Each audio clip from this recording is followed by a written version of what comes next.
अब उनके खैर अरेस्ट तो किसी वो जो है उनका उनका बाप भी कोई नहीं कर सकता स्वामी रामदेव को। अब उनके खैर अरेस्ट तो किसी वो जो है उनका उनका बाप भी कोई नहीं कर सकता स्वामी रामदेव को।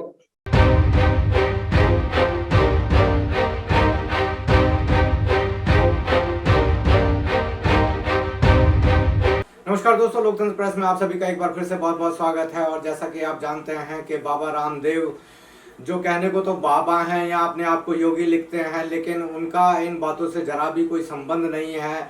बार बार कुछ ऐसे विवादित बयान देते रहते हैं कि जिनकी वजह से न सिर्फ भारत के लोगों को मानसिक पीड़ा होती है बल्कि देश के आत्मसम्मान को भी बहुत ज़्यादा ठेस पहुंचती है।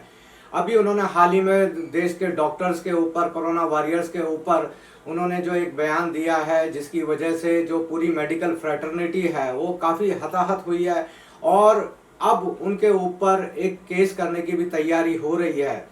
बाबा रामदेव की आदत है कि अभी आपने देखा होगा कि कुछ दिनों पहले इन्होंने ऑक्सीजन के ऊपर एक बयान दिया था और इतना अपमानजनक बयान था। ऐसा लग रहा था कि जैसे रोड पर जितने लोग मर रहे हैं, ऑक्सीजन से जितने लोग मर रहे हैं, उनको ढाढ़स बंधाने की जगह ये जैसे उनका अपमान कर रहा है कि नहीं सकता मरते ऐसे। अरे भगवान ने मुफ्त में ऑक्सीजन दे रखी है, ले ऑक्सीजन की कमी पड़ रही है। भगवान ने सारा ब्रह्मांड भर रखा है ऑक्सीजन से, ले तो ले बावड़े।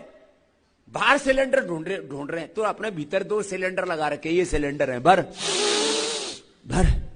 नहीं सकता मरते ऐसे। अरे भगवान ने मुफ्त में ऑक्सीजन दे रखी है, ले ऑक्सीजन की कमी पड़ रही है। भगवान ने सारा ब्रह्मांड भर रखा है ऑक्सीजन से, ले तो ले बावड़े। बाहर सिलेंडर ढूंढ रहे हैं तो अपने भीतर 2 सिलेंडर लगा रखे, ये सिलेंडर है, भर। एलोपैथी एक ऐसी स्टूपिड और दिवालिया साइंस है, लाखों लोगों की मौत का कारण एलोपैथी है।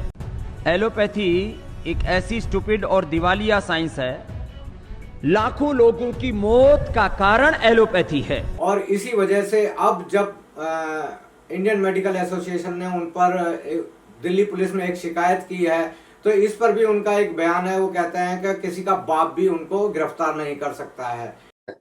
अब उनके खैर अरेस्ट तो किसी वो जो है उनका बाप भी कोई नहीं कर सकता स्वामी रामदेव को। कमाल की बात है कि देश के संविधान को, देश के कानून को, देश की व्यवस्था को धत्ता बता रहे हैं बाबा रामदेव। और अब यानी किस तरीके से क्या होगा क्या नहीं होगा, ये तो अब देश के जो कानून के कर्णधार हैं ये वही इस बात का फैसला करेंगे। हमारी न्यायालय, जो हमारी अदालतें हैं, वो इस बात का फैसला करेंगी कि रामदेव जैसे आदमी को बाहर रखकर पूरे समाज को दूषित करने की आज़ादी दी जाएगी या उसे सबक सिखाया जाएगा। और ऐसे लोगों को सबक सिखाया ही जाना चाहिए, क्योंकि ऐसे लोग ना सिर्फ समाज में, बाबा रामदेव शायद ऐसे व्यक्ति हैं कि जिनको ये भी नहीं पता कि विज्ञान होता क्या है, उसकी परिभाषा क्या होती है, उसके नियम क्या होते हैं, और किसी तरीके से जोड़ तोड़ करके और किसी तरीके से राजनीति का फायदा उठा के, राजनीतिक दलों का फायदा उठाकर ये किस तरीके से इन्होंने अपने एक ब्रांड को ऊपर उठा लिया है, अपनी दवाइयों को ऊपर उठा लिया है। वो दवाइयाँ जिनका कि कोई भी वैज्ञानिक आधार नहीं है। आज तक आयुर्वेद में अभी तक ऐसी कोई रिसर्च नहीं हुई है कि जिस तरीके से उसमें ये कहा जा सके कि भाई ये दवाई इस काम की है। ऐसा सिर्फ कह देना कि हाँ ये इस काम में आ सकती है और उसका एक वैज्ञानिक प्रमाण दे देना, ये एक बहुत बड़ी बात होती है। लेकिन बावजूद इसके क्या हमारे देश में रामदेव जैसे लोग ना जाने कितने पनप रहे हैं और कितने ना जाने पनपेंगे अगर इसी तरीके से व्यवस्था रहेगी। इसलिए ऐसे लोगों को सबक सिखाना बहुत जरूरी है। धन्यवाद। कोरोना के इस संकट काल में घर बैठे करें स्वरोजगार की पढ़ाई। मध्य प्रदेश का अटल बिहारी वाजपेयी हिंदी विश्वविद्यालय आपको बनाएगा आत्मनिर्भर। प्राथमिक चिकित्सा विशेषज्ञ डिप्लोमा करें और पाएं नौकरी, या शुरू करें अपने खुद का फर्स्ट एड सेंटर। बाल झड़ना, डैंड्रफ और बालों की हर समस्या का इलाज निशा हर्बल ऑयल, आयुर्वेदिक गुणों वाला Nisha herbal oil.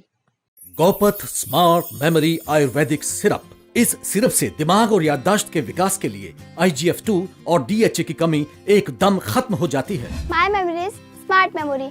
I am a smart girl. Are you? Kaupath smart memory आयुर्वेदिक सिरप